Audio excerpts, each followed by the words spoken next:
Kaway, kaway!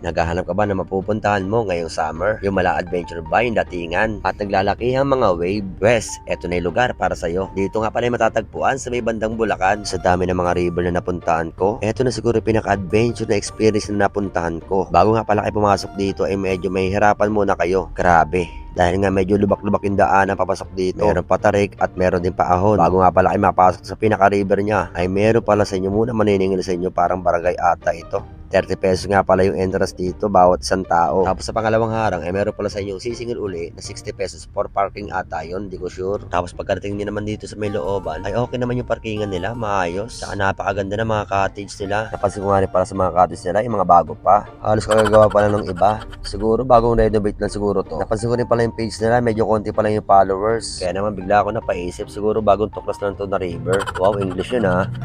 Una na rin pala namin inayos dito yung mga dala namin pagkain. Dahil nga 15 katao kami, dalawang cottage yung aming kinuha. Ang kagandahan pa rito ay meron kayong libreng life vest. At siguradong sulit yung inyong adventure dahil nga meron dito kinaarglahan ng mga ganito. Hindi ko nga lang alam ang tawag dito, pero sabi nila ATV raw ang tawag dito. Pero sa inyo po ba, ano po ba ang tawag dito? At syempre naman, hindi mawawala syempre dito sa mga ganitong lugar, syempre yung tindahan. Number 1 na hindi mawawala yan. Dahil dito yung mabibili yung mga kailangan ninyo tulad ng mga yelo, mga alak, siyosi, at marami pang iba. Halos lahat pala ng tao rito ay naka-life vest. Bawal kasi maligo rito na hindi ka naka-life vest kasi delikado. Hindi ko rin pa naman sabi na i-recommend ko to sa mga bata kasi nga sobrang lakas ng agos dito. Pangalawa ay tumataas din pala yung tubig dito bandang hapon. Tapos sabayan pa ng malakas na agos, talaga namang delikado. Kaya bawal ka maligo dito kapag hindi ka nagsuot ng life vest. Sisitayin ka ng mga gwardiya rito or yung tinatawag nilang lifeguard. Dito nga pala kayo magsisimula. Ito nga pala yung mga exciting part. Bali kung gusto mo pala magpaagos dito ay pwedeng pwede basta marunong ka lumangoy. Magsisimula ka dun sa may pinakadulo tapos aagos ka naman hanggang dun sa pinakababa. Kaso nga lang sa kasamaan palad ay muntik ako malunod dito. Dahil nga maraming sumusubok ay kala ko madali lang. Pero dahil sa experience ko guys, kung first time mo lang talaga rito ay mahihirapan ka. Ay sabihin pa natin naka life vest ka kung talagang pagod na yung paa mo, hindi ka maagilid basta-basta. At kapag hindi ka naman nakagilid dito, doon ka pupulutin sa may bandang dulo. Pero don't worry, marami naman nagbabantay dito. Once na kinapos ka, ay handa naman silang rumisponde. Pero kung talagang mahina yung loob mo, huwag ka nang sumubok. Eto nga pala yung isa sa kinagigiliwan dito, yung talunan. Dito siguro pwede ka. Pwede ka dito, lalo na paghapon, napakalalim na ng tubig. Pero kung ang trip mo naman ay dito sa may lubid, ay pwede rin. Para napipil mo rin yung alon.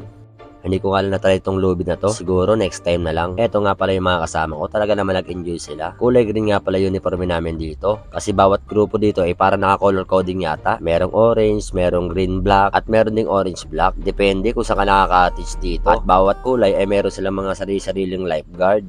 Kaya naman ano pang hinihintay ninyo? Sa mga naghahanap dyan ng adventure ng mga ilog, eto na yung marerecommend ko sa inyo. Talaga nga namang napaka-solid. Ito nga pala yung matatagpuan sa may bandang Norazagaray. I-search nyo na lang yung Triple P. Or hindi kaya, tignan nyo na lang yung page nila. Ilalagay ko na lang sa comment section yung link ng kanilang page. O nga pala, ihahabol ko na rin pala. Pwede nga pala kayo dito mag-overnight at meron silang pinapaupahan dito mga bahay kubo. Nagtanong nga pala ako dyan, 700 nga pala ang isang gabi. At sana nagustuhan nyo yung ating video. At kung nagustuhan nyo, ipakipollow nyo na rin ako. Subscribe nyo na rin yung aking YouTube channel. Maraming salamat. Ingat po tayong lahat. Paalam. Kaway, kaway! Woo!